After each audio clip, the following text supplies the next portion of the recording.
আসসালামু আলাইকুম। কেমন আছো শিক্ষার্থী বন্ধুরা? আশা করি ভালো আছো। আমিও ভালো আছি আলহামদুলিল্লাহ। চলো আজ আমরা একটা গল্প পড়ি, কেমন? গল্পটি পড়ব চতুর্থ শ্রেণীর আমার বাংলা বই থেকে। গল্পের নাম হলো বাওয়ালিদের গল্প। বাওয়ালিদের গল্প। আমাদের জন্মভূমি বাংলাদেশ। এর প্রায় পুরোটাই সমতল ভূমি।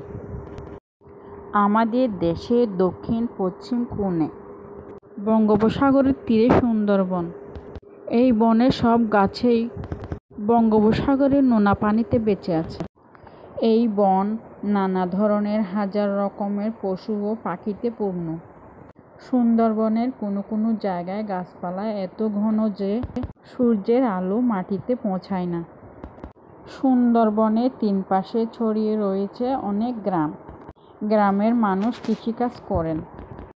গ্রামের অনেক মানুষ বন থেকে গোলপাতা ও মধু সংগ্রহ করে।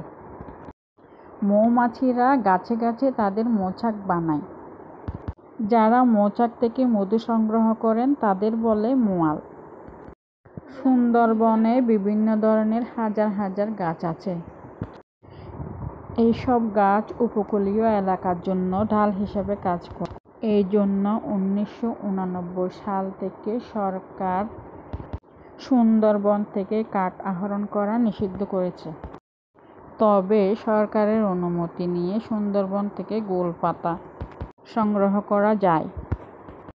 যারা এই কাজ করেন তাদেরকে বলা হয় বাওয়ালি। বাওয়ালিদের কাজ খুবই কষ্টের। শুধু তাই নয়, এই বনে আছে অনেক ভয়ঙ্কর প্রাণী, যেমন বাঘ। বাঘ মাংসাশী প্রাণী। সে অন্য প্রাণী খেয়ে বাঁচে, যেমন হরিণ, বনশুয়ার, বানর ইত্যাদি।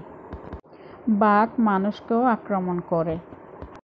তাই সুন্দরবনে বাঘই মানুষের সবচেয়ে ভয়ের বিষয়। তাছাড়াও এই বনে বনবিড়াল, বনশুয়োর, বানর ও সাপ আছে। আর পানিতে আছে মাছ, কুমির ও হাঙ্গর।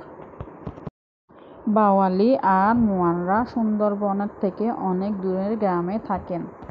রোজ রোজ বাড়ি ফিরে যাওয়া সম্ভব হয় না। তাহলে কোথাও তাদের থাকার ব্যবস্থা করতে হয়। রাতের বেলায় হিংস্র পশুরা তাদের আক্রমণ করতে পারেন। তাই তারা নদীর মাঝখানে নৌকায় রাত কাটান। বাওয়ালিদের অন্য বিপদও আছে। সুন্দরবনের মধ্য দিয়ে লবণাক্ত নদী আর ছোট খাল বয়ে চলেছে। মানুষ লবণাক্ত পানি খেতে পারে না।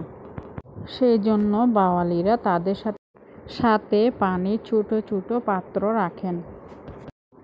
তারা এই পানি খুবই সাবধানে ব্যবহার করেন, একটুও অপচয় করেন না।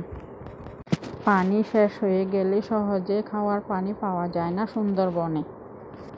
সেজন্য সুন্দরবন থেকে নানা কিছু সংগ্রহ করার জন্য যারা বনে যান তাদের সাবধানতা অবলম্বন করতে হয়।